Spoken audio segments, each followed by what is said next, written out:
새로운 한 달을 시작하는 첫 시간을 예배할 수 있다는 것 우리에게 큰 축복인 줄로 믿습니다.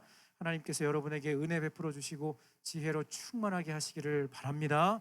벌써 육모 막 날짜 세고 있는 친구들, 중간고사 끝나고 걱정하면 안 될까?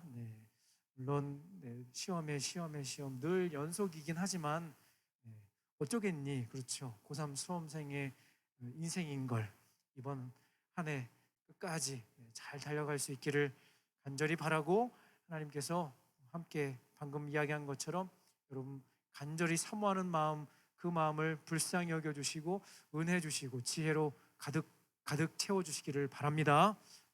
아멘 크게 한 친구에게만 육모 대박 나라 충만하게 하시기를 바랍니다. 아유 그래 그토록 바라고 네, 아직 5월 초인데 그래요. 그 간절한 마음이 하나님께 상달될 줄로 믿습니다. 여러분 너무 오래전 일이라서 기억이 가물가물할지 모르겠지만 여러분들이 초딩이었을 때 5월을 많이 기다렸을 거예요. 손꼽아서. 왜? 어린이날이 있으니까. 그렇죠? 이날만큼은 여러분이 뭘 해도 용서가 되고 무엇이든지 부모님한테 구할 수 있는, 달라고 얘기할 수 있는 특권이 있었던, 그때 기억이 날지 모르겠습니다. 부모님이 맛있는 거 사주시고 선물도 많이 사주시고 기분이 하늘을 날죠. 그렇죠? 여러분 어린이날 받았던 선물 아직까지 기억나는 거 있을까요? 네. 그토록 바라던 거 탁 사주셨을 때 이야 막 소리 지르고 막 아빠 최고 막 볼에다 막 뽀뽀하고 막 엄마 최고 막 이랬었잖아. 그렇지? 그런데 3일 뒤에 있을 부담스러운 날을 생각을 잘 못해. 그렇죠? 3일 뒤에 무슨 날이 있죠? 어버이날이 있어요. 그렇죠? 지금은 어린이가 아니기 때문에 어버이날을 다음 주 어떡하지? 다음 주 부모님과 함께 드리는 예배인데 어버이날이네. 날이다 날. 아무튼 여러분 한 주간 잘 하세요. 어린이날 세상의 중심이 되어 축복받고 선물 받을 때는 기분이 진짜 좋았는데 막상 어버이날을 준비하려고 하니까 용돈도 다 써버렸네. 그렇죠? 선물을 살 수가 없어. 그래서 아이들이 잘 하는 특단의 대책이 하나가 있습니다. 뭔 줄 아세요? 바로 효도 쿠폰을 발행하는 것입니다. 그것도 무한대로 막 찍어냅니다. 저희 집에도 해마다 쓰지 못하고 잊혀지는 쿠폰이 수두룩합니다. 제 책상 서랍에 아직 남아 있습니다. 언젠가 다 쓸 거야. 엄마 해준다고 그랬어. 청소해준다고 그랬어. 아무튼 저희 자녀를 바라보면서 부모인 저는 그 아이들의 모습을 보기만 해도 행복합니다. 아이들이 뭐 대단한 거 준비하지 못했어도 서로를 생각하며 생각해주고 서로 버틸 힘이 되어주니 얼마나 고맙고 감사한지 모르겠습니다. 다음 주는 어버이날 어버이 주일인데 여러분 부모님은 여러분을 그렇게 생각하실 거예요. 정말로 세상에서 하나밖에 없는 사랑하는 존귀한 자녀 여러분을 바라보며 여러분의 존재 자체가 행복이고 선물인 줄로 저는 믿습니다. 네. 눈빛을 바라보면 그렇지가 않으시죠? 그렇죠? 엄마의 눈빛과 부모님의 눈빛을 분위기, 집안에 도는 이 분위기 있잖아요. 그렇지? 그걸 느끼면서 그런 마음에 제가 하는 말에 공감이 되진 않겠지만 솔직한 부모님의 심정은 여러분의 존재 자체로, 그리고 고3인데 참 힘들게 잘 버텨주고 있는 여러분의 모습을 보면서 듬직해 하실 거라고 저는 믿습니다. 아닌 부모님들은 저에게 이야기해 주세요. 다음 주에 오시면 제가 상담해 드릴게요. 오늘부터 한 달 동안 새로운 주제를 가지고 말씀의 은혜를 나누려고 합니다. 앞에 현수막에도 나와 있는 것처럼 God with us, 하나님이 우리와 함께 하신다. 우리는 절대로 혼자 살아갈 수 없는 존재입니다. 그 누군가와 함께 살아가기에 행복하고 내가 힘든 무거운 짐들을 함께 나눌 수 있는 친구 또 가족이 있기 때문에 버틸 수가 있습니다. 내가 사랑하고 좋아하는 사람이 늘 곁에 있다는 것, 우리에게 이것만큼 힘이 되고 격려가 되는 것은 없는 것 같습니다.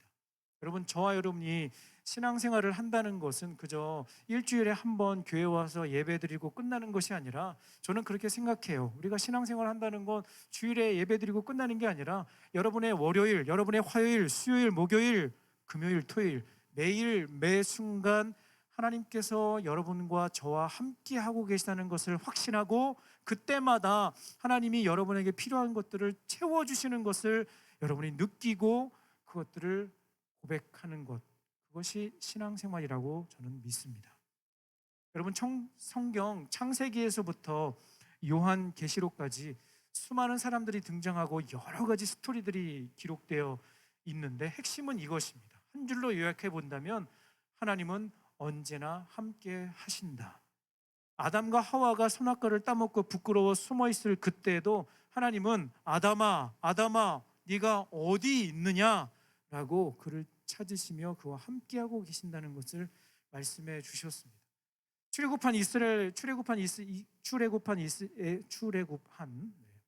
이렇게 혀가 영어가 되려나 봐. 아마 혀가 막 꼬이는데 출애굽한 이스라엘 백성들이 그 힘든 광야를 지나오며, 여러분 집 나오면 무슨 고생이죠? 무슨 생고생이죠. 그런 말 쓰면 안 되죠. 개고생이라.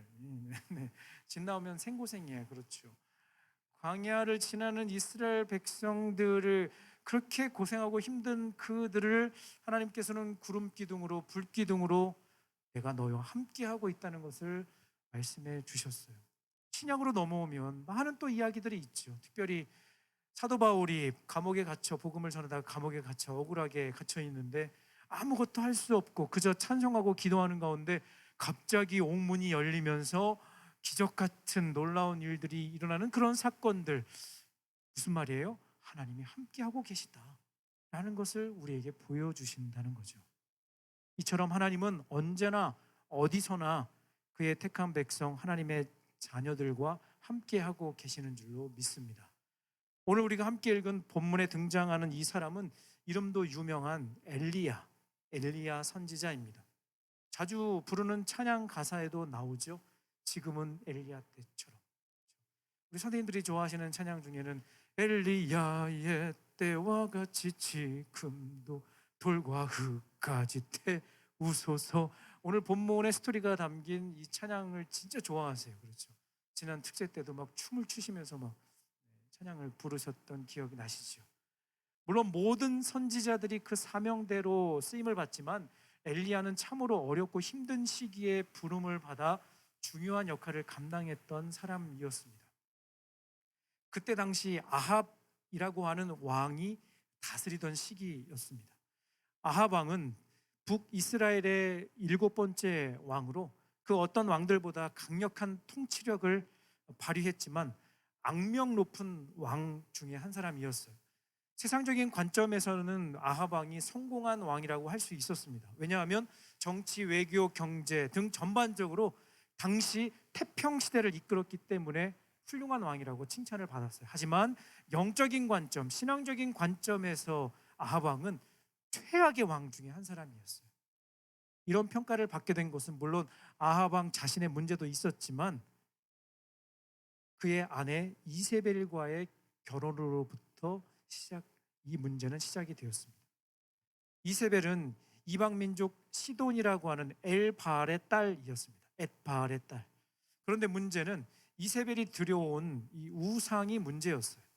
잘 알고 있는 것처럼 이 바알이라고 하는 이 우상은 농사의 신, 풍요, 전쟁의 신이었습니다. 바알과 함께 세트로 따라다니는 또 다른 우상 하나가 있어요. 바로 아세라라고 하는 우상이죠. 아세라는 참고로 여신이고요. 바알은 남신입니다. 아세라 역시 풍요와 다산을 상징하는, 그리고 모든 신들의 어머니라고 불릴 정도로 대단한 우상이었습니다. 만고불변의 진리 중에 하나가 있다면 남편은 아내 말을 잘 들어야 가정의 평화가 찾아옵니다. 동의하시나요? 네, 이 자리에 계신 우리 남자 선생님들 동의하시나요? 네. 네. 우리 이지영 선생님 동의해 주셨습니다. 남편은 아내 말을 잘 들어야 가정의 평화가 오는 게 맞습니다. 네. 여보 보고 있어요? 네. 네, 그렇습니다. 전 동의하고 있습니다. 네. 네. 그런데 문제가 뭐냐면 이 아합 왕이 아내의 말을 들어도 너무 잘 들은 거야. 그렇죠. 그래서 심각한 상황에 이르게 된 거죠. 아내 이세벨의 요청으로 사마리아 전 지역에 바알 신전을 어마어마하게 막 건축을 하고 곳곳마다 아세라 우상을 다 막 다 세워놓는 그런 일을 벌인 거죠. 최악의 상황에 다다르게 된 것입니다. 열왕기상 16장 32, 33절 말씀, 우리 메시지 성경 버전으로 같이 읽어보겠습니다. 시작. 사마리아에 바알을 위한 신전을 짓고 그 안에 바알의 제단을 두었다. 또한 창녀 여신 아세라의 산당까지 지었다. 그를 향한 하나님의 진노는 이스라엘 선왕들을 모두 합한 것보다 더 컸다. 이렇게 영적으로 타락하고 한마디로 영적으로 엉망진창인 이 순간 등판하게 된 구원투수가 있으니 바로 엘리야 선지자였습니다. 엘리야, 그의 이름의 뜻은 여호와가 하나님이시다. 누가 하나님이시다? 여호와가 하나님이시다라고 하는 이 뜻을 가진 사람이 바로 엘리야였습니다. 바알과 아세라가 하나님이 아니라 유일하신 여호와만이 하나님 참신이시다라고 선포한 선지자였다는 것이죠. 이름에 걸맞게 사역을 시작하자마자 놀라운 일들을 보여줍니다. 열왕기상 17장, 오늘 본문 앞에 스토리를 쭉 이렇게 다 설명하진 않겠지만 살펴보면 사르밧 지역에 살고 있는 한 과부의 한 여인의 죽은 아들을 살리는 그런 기적을 보여주게 되었고요. 그리고 한 장 넘어와서 열왕기상 18장에 살펴보면 이전에 어린이 주일이다. 네. 우리도 한번 해볼까? 네. 어린이 주일. 네. 부럽다. 네. 그래요. 뭐 얘기하다가 말았죠? 네. 열왕기상 18장에 보면 이전에 살펴보았던 다윗과 골리앗의 어마어마한 그 세기의 대결 이상 버금가는 엄청난 대결이 열왕기상 18장에 기록이 되어 있어요. 대결이 펼쳐지는 장소는 갈멜산이었습니다.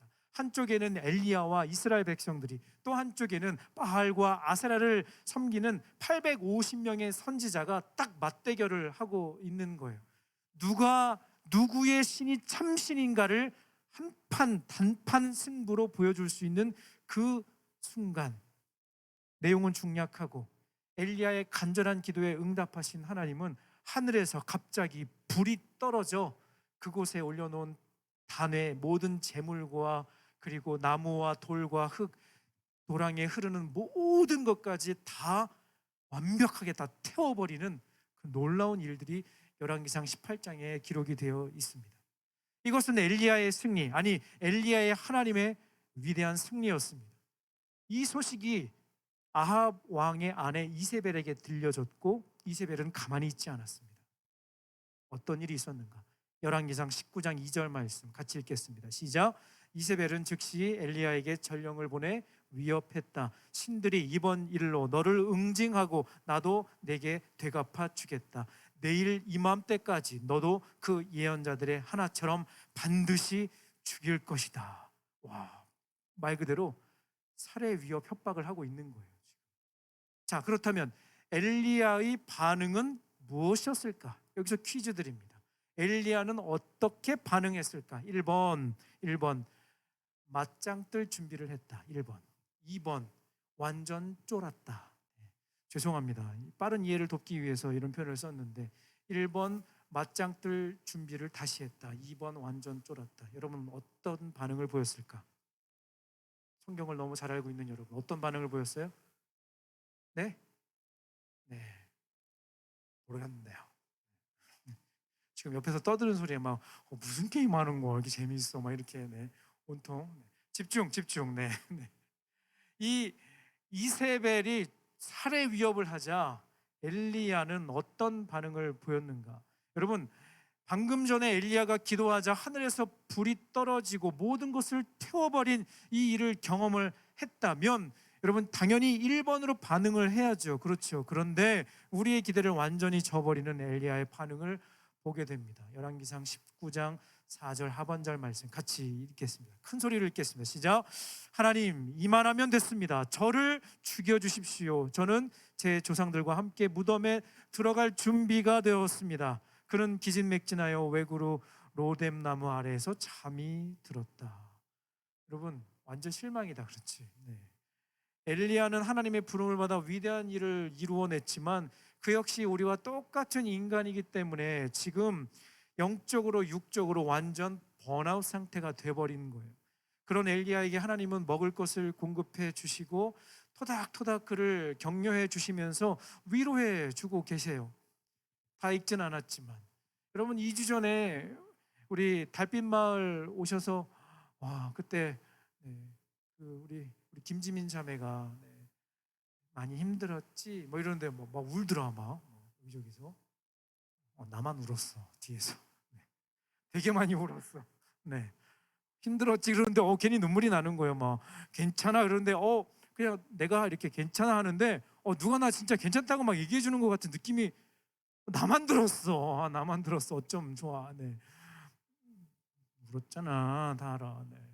아무튼 그때 막 이렇게 괜찮아 힘들었지 이러는데 어떻게 막 격려가 됐잖아요. 그렇죠.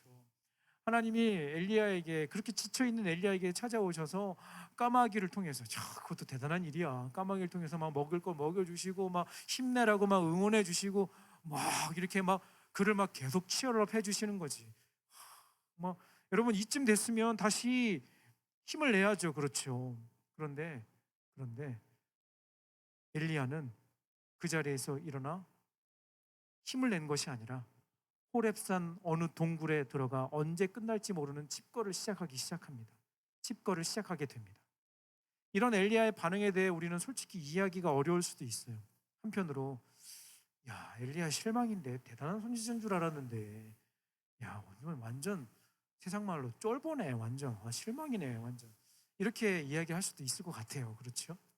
조금 이해를 돕기 위해서 이런 상황을 여러분에게 설명해 볼 수 있을 것 같아요. 만약 제가 지난주에 너무 힘든 일이 있어서 여러분에게 이런 얘기를 하는 거예요. 여러분, 제가 지난주에요. 여러분 부모님 한 분으로부터 너무 컴플레인을 너무 세게 받아갖고 제가 상처받아갖고 제가 오늘 설교를 못할 것 같아요.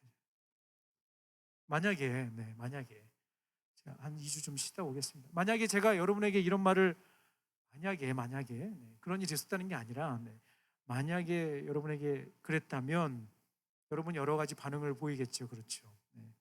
뭐야 우리한테는 목사님 어떤 어려움이 찾아와도 하나님이 도와주시니까 힘내라고 잘 버티라고 해놓고서 라고 말하는 친구는 없겠죠. 그렇죠. 아마 대부분은 지금 되게 저를 불쌍한 눈빛으로 바라보고 있는데 마리오 목사님 힘든 일이 있었나 보다. 더 기도해 드려야지라고 생각하겠죠. 그렇죠? 동의하시면 끄덕끄덕. 네네. 그래요. 네. 마스크 빨리 벗는 날이 와야 되는데.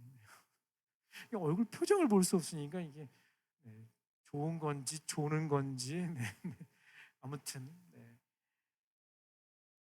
조금도 나아지지 않는 엘리야에게 하나님은 세미한 음성 가운데 이렇게 또 말씀하셨어요. 열왕기상 19장 13절 하반절 말씀 같이 읽겠습니다. 시작. 엘리야야 말해보아라. 내가 여기서 무엇을 하고 있느냐. 여러분 이 하나님의 이 말씀은 엘리야를 다그치거나 코너에 몰아세우면서 야 너 지금 뭐 하는 거야? 정신 못 차렸니?